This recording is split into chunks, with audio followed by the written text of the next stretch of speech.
Hi friends, இன்றைக்கி நம்ம இவா ஃபேஷனில் பார்க்க போகிற கலெக்ஷன் பார்த்தீங்கன்னா மிரர் காதி.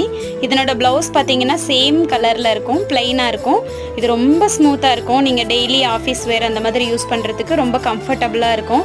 ப்ரைஸ் கூட ரொம்ப கம்மி. இதனோட ப்ரைஸ் பார்த்தீங்கன்னா 550 ப்ளஸ் ஷிப்பிங். உங்களுக்கு ஏதாவது கலர்ஸ் பிடிச்சிருந்ததுன்னா நீங்கள் எங்களுக்கு வாட்ஸ்அப்பில் ஸ்க்ரீன்ஷாட் சென்ட் பண்ணுங்கள். இல்லைனா கலர்ஸ் தேவைப்படுது ஏதாவதுன்னா காண்டாக்ட் பண்ணுங்கள் வாட்ஸ்அப்பில். தேங்க்யூ.